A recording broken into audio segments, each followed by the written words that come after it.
Imagine rainbows didn't exist. How depressing would that be? If it didn't rain, then we'd never see a rainbow. Like, imagine we never had a rainbow, and then tomorrow, suddenly, the rain stops, and there it is, just the biggest rainbow. Like, it poured down tons of rain, had the biggest rain ever, and there's just this most magnificent rainbow in the sky, something we've never seen. Like, can you imagine? Like, have you ever seen anything more beautiful than a rainbow? They're amazing. There was a time in high school that I remember where I was trying to decide what my favorite color was. Because sometimes I would change it, you know? It's like, is my favorite color orange or is it blue? At one point I was like, I think I just like all the colors. Like, they're just all beautiful. Because I'm such an indecisive person, so I'm like, maybe I'll just say my favorite color is the rainbow. And my friends made fun of me a little bit for that, you know, because, like, homosexual, you know, you can't think of rainbows now without thinking of homosexuals. And that's such a tragedy. What God made for good, the world wants to take that and make it into their own thing. Most people on this planet don't think of God when they think of rainbows. They don't even think of rainbows when they think of rainbows. They think of LGBT.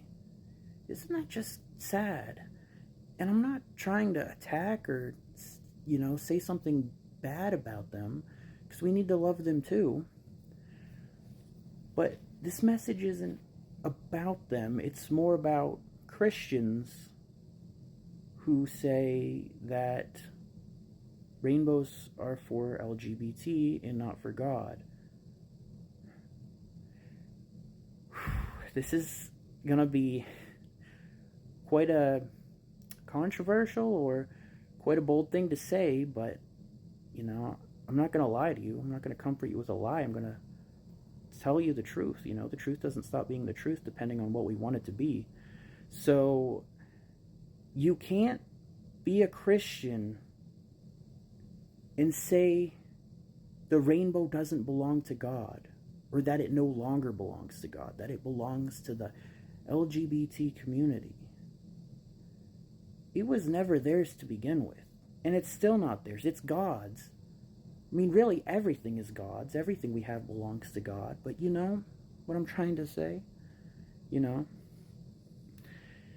Like, look at this. Like, this hat's, it's a little loud. It's a little crazy.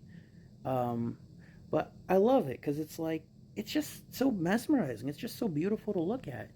But sometimes I hesitate to wear it, and I very rarely wear it, but it's also a little uncomfortable due to the material. But it's just so hard to wear something like this without people being like, thinking you're gay or something. And it's just like, isn't that just so bizarre? That's not even what this hat's meant to be. This is a Back to the Future hat.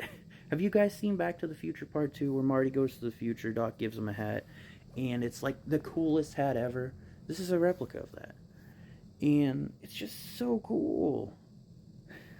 Look at that. Look how cool that is. It's beautiful. So, the rainbow's awesome, guys. Let's not be shy about the rainbow. Don't be afraid to. It's God's, you know? The rainbow glorifies God. The rainbow didn't exist before the flood. Isn't that amazing? Like, people say that the rainbow wasn't made by God. It's made by, you know, whatever the scientific particles in the clouds or whatever the reason is. And, like, yes, that is true. But God made that. God made what makes rainbows. So God still made rainbows. You know, they only happened because God made them. Rainbows weren't here when God first created the earth.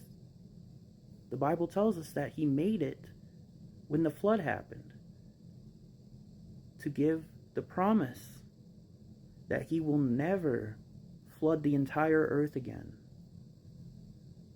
He didn't say there wouldn't be any more floods, but He won't destroy the earth by a flood again.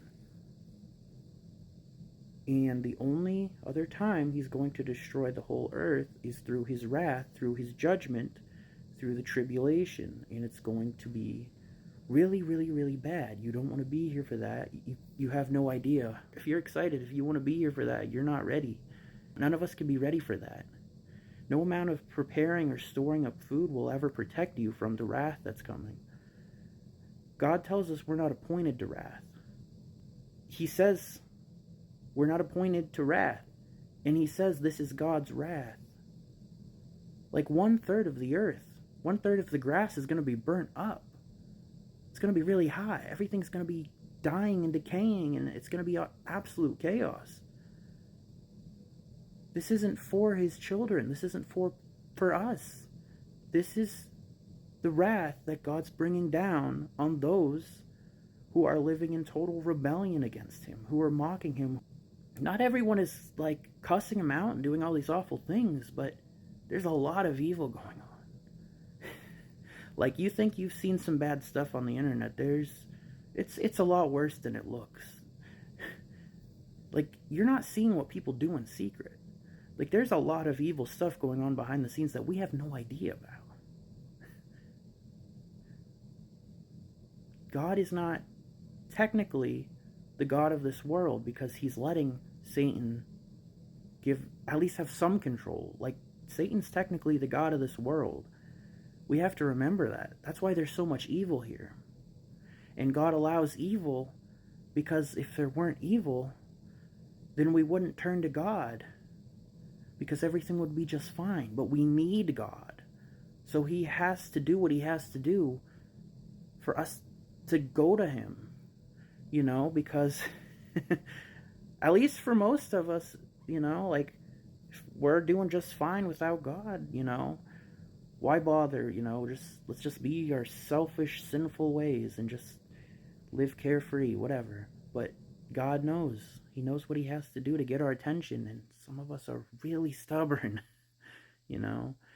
And even going to God, some of us are still really stubborn because we're still half in the world and being lukewarm, and we're not really saved. So it's crazy. And I am so off track from where I was starting this video off, but, I'm just letting God lead, just saying what I need to say, and I just love talking about the rapture, because the rapture, or, after that, after the tribulation is Jesus appearing. And there's a crown for those who love his appearing. And I love his appearing, and I can't stop talking about his appearing. God is so good. And, again, just to try to go back to what I was talking about, you can't be a Christian and be okay with sin. God calls LGBT sin. He does. And you might say, oh, that's not in the Bible. You're making that up. Nowhere in the Bible does God say being gay is bad. And it's like, did you even read it? There is a literal verse that I can give you right now that God literally says homosexuals will not enter the kingdom of heaven. Read it. Homosexuals will not enter the kingdom of heaven.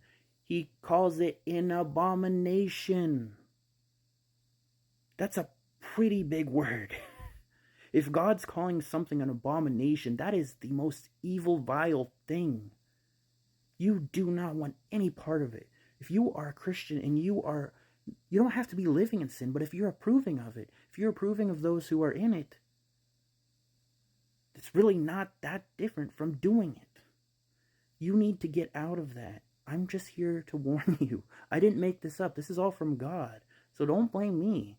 If you have a problem, take it up with God, because it says homosexuals will not enter the kingdom of heaven. If there was no reason for two genders, why would there even be two genders? It's designed that way by God for a very specific reason. And when you go away from God's design, you're sinning. So thank you guys for checking this video out. I hope this blessed someone. It's all in love. It's all in love. God bless you guys. Peace.